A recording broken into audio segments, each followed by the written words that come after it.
Do you remember when you were a kid and you opened up a good pack and then like you got something really, really good? Like they were just really good days. But nowadays, if you're collecting Pokemon, you're trying to navigate the Pokemon market, which can be an absolute pain. Suffice to say, things have kind of changed. So we're going to explore the emotional journey of collectors, which are trying to focus on nostalgia and trying to navigate the Pokemon market at the same time. And to be honest, it's just something which is kind of muddled up and people really trying to struggle with it at the moment. For a lot of it though, Pokemon cards are more than just collectibles. For the people that really want the cards, there's something that brings them back to their childhood. Like Base Set released in 1999 and it introduced us to the world of the Pokemon TCG. And then sets like Neo Genesis brought us to places like Johto region and introduced us to fan favourites such as Lugia and Typhlosion, which personally, out of the starter Pokemon in that game, well, not Typhlosion, obviously. Cyndaquil was the one that I always chose. Just because I really liked the fire Pokemon. I didn't know if he was the best or not. It's just the one I wanted to choose. So these cards from the past hold a lot of sentimental value. And you see these videos of people like finding these cool sets which have just been sitting in their loft or in a garage or something. And to be honest, I think every one of us wants to be able to have that moment or that opportunity. It reminds us of simpler times, like training with cards in the schoolyard before they got banned at school again, because, you know, that seemed to happen in an English school. And then just like battling in schoolyards as well, with the Pokemon cards, of course, not with anything else. And then just the excitement of opening up a new pack, because when you were a kid, you didn't really get to open as many packs. If you think about it, you see how many packs people are opening these days. Unless you were really lucky and you had just parents which were buying you absolutely anything that you wanted, well, and fair play to those people that do, look at you. But for me, I remember the first time I got Holo Moltres. It cost me £5 of my own money. And it was like the best thing ever. And like I took it into school and everyone was wanting it. Because I think at those days, from where I was living anyway, some people had some good cards, but that one was my favourite. And everyone was trying to pass me like a little stack of these cards like that. And I was just like, it's all rubbish, I don't want it.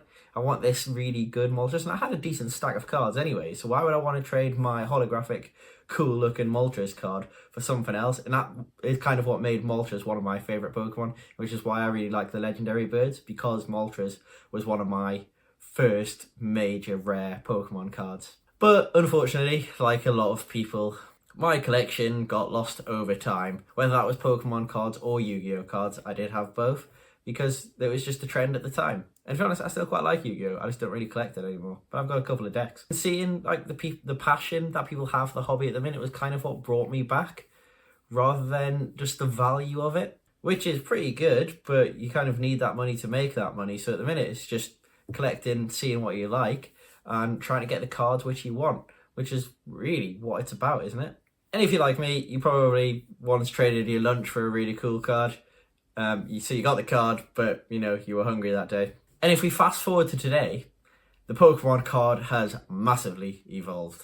Modern sets such as 151, Prismatic Evolutions, have gained a lot of recent traction, with some cards gaining very big prices. Like the Charizard from 151 went from £100 to £200 overnight. The Prismatic cards was kind of unheard of. There wasn't many cards in the Scarlet and Violet era which was over £300.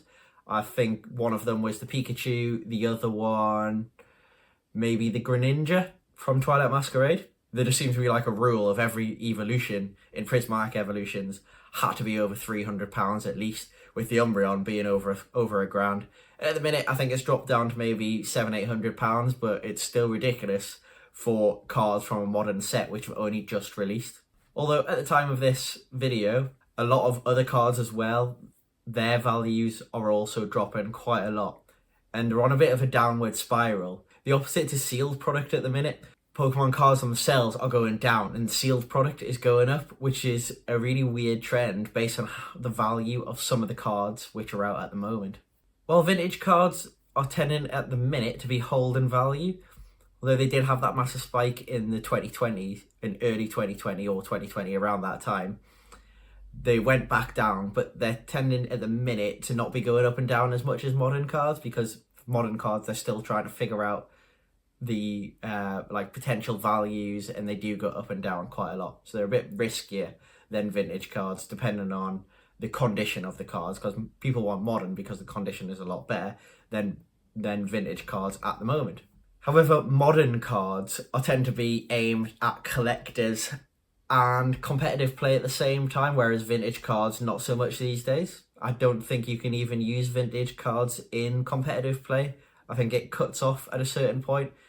I don't play too much, so I'm not really sure exactly when that point is, but I think that's what I've heard. So the modern cards themselves often have really good artwork and really good powerful abilities. So to put this in other terms, it's kind of like comparing a classic car to a really high-tech modern car. It just doesn't really work, and it has its own market value and potential buyers. One has this like really cool nostalgic charm, and the other one has autopilot and all these like cool little doohickeys that you can just use in the car. So the market itself is really dynamic. Shifts from vintage to modern to vintage to modern to modern to vintage to vintage to modern. And the demand is, honestly, it's just driven by the people who are buying the cards. So we never really know where it's going to go. This can kind of create a little bit of a dilemma for Pokemon collectors. A lot of our hearts are with vintage sets, but we're chasing the modern cards. And we often favour the newer releases, especially like Destined Rivals, which people are really seeming to like, although it was quite hard to get. But if you look in the right places, it's still available in certain shops. And you tend to chase these cards because it's what everyone else is doing, and you get that dreaded FOMO. It's just part of human nature. If you're in that crowd, you tend to follow that crowd. And because everyone else was collecting Destined Rivals is what you wanted to collect, people say that Prismatic Evolutions is something that's really hard to get and really hard to pull from. So that's why you really want Prismatic Evolutions. When Journey Together came out, everyone really wanted Journey Together. Personally, I said it wasn't the best set. I kind of liked it, but because it didn't have any of those premier Pokemon like Pikachu, Charizard, Umbreon, and its placement in releases between Prismatic Evolutions and Destined Rivals, it just didn't have that appeal in the end. It had a really good release where everyone was wanting it, if you could say that. Price wise, it didn't, and then it just dropped when people realized it wasn't as as marketable, let's say, which is really good for collectors, not so good for scalpers. It's challenging to reconcile our emotional attachment with recent market trends. Do we invest in what we love, or do we buy what the market dictates?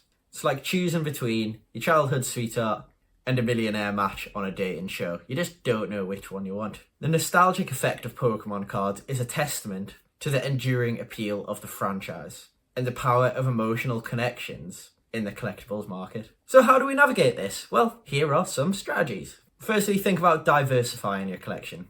Include some vintage and some modern, so you get that nostalgic effect, but also you're not feeling left out in the current market. And trends do change over time, so having a bit more of a diverse portfolio will really benefit you in the end. During the COVID period, it was vintage that was really big in 2020 and 2021, but now it's more modern stuff such as Destined Rivals and Prismatic Evolutions. Although really, and I say this with the utmost passion, hold off before you start buying, especially singles and things on the second-hand market as soon as the set comes out. Because some of these sets are at really inflated prices and then they just shoot down straight away. And there are just some ridiculous people that spend a ridiculous amount of money before the set's even out from someone who's selling it before they even have their hands on the product. Just hold on, be patient, you will get that set. But number 2, try and stay informed, just keep up with those market trends. But don't let them dictate your entire strategy. If a card's shooting up, try not to buy it because it probably will go back down in time. As we've seen with certain illustration rares. So look on TCG Player, look at a lot of current Scarlet and Violet illustration rares, and you will find those market trends. Just stay away from that terrifying feeling of FOMO. Too many times people give into it and then they just start regretting their decision. And there are plenty of videos on YouTube of people saying, I've invested this much, now I can't shift it and I've just lost money. Set yourself personal goals though. Define what you want your collection to be. Nostalgia, investment, gameplay, a mix of all of it. Try and do a mix of all of it. It'll probably be the best thing for you. Even go into something more specific, like collecting a card from a specific Pokemon, or collecting all of the cards from that Pokemon, or collecting a specific set. Personally, I don't like really doing a set. It just feels like a pain to me and a bit of a slog, and I don't find it as enjoyable. Try connecting with the community though.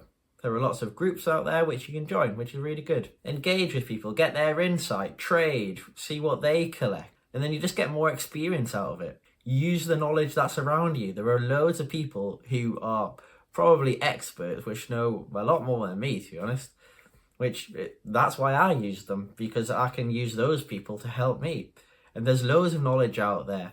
Just use it to the best of your ability. Websites like TCG Player, PokeBeach, are all these kind of places which can lead you in the right direction. Use them and you'll go on the right track. There's also loads of videos on YouTube which can help you out. Hopefully this one as well will help you out in a certain little way. Just use what you can. Try and build that knowledge up. Just don't rush into any little decisions. Think of it like a balanced diet. But we do know how hard one of them is to have, because who doesn't sneak a chocolate in or two? Or more than one or two. Think of it like a little bit of nostalgia, a little bit of market savvy, and a sprinkle of fun. But most of all, just embrace the journey. Ultimately, collecting Pokemon cards should bring you joy over anything else. Whether you're chasing the thrill of the hunt, reliving childhood memories, or seeking investment opportunities, it is about your whole journey, not just the end product. Too often, I see people, like, the more they buy, the more they want, and it's a never-ending cycle and circle, and it just doesn't stop. People need to know their limits. With Pokemon being such a large franchise, it almost is like too much to collect, and it's really hard. So trying to collect everything is just going to be impossible, and it could take you a lifetime, especially with the amount of stuff that is coming out. Take your time, be patient. Patient is a hard thing to get right. Patience is something which is really valuable, and it'll get you where you want to be. So embrace your passion, stay informed, and remember that every card has a journey to it. Okay, so what's your favourite vintage card, and how do you balance nostalgia with the current market? Share your thoughts in the comments below. If you enjoyed this experience into the Collector's Dilemma, like, subscribe, and then just hit that bell so you get some notifications. It'd be really good if more people could get some help as well. And if you're still watching, click one of the videos which pops up. They're also really good and informative. Thank you very much. Good night.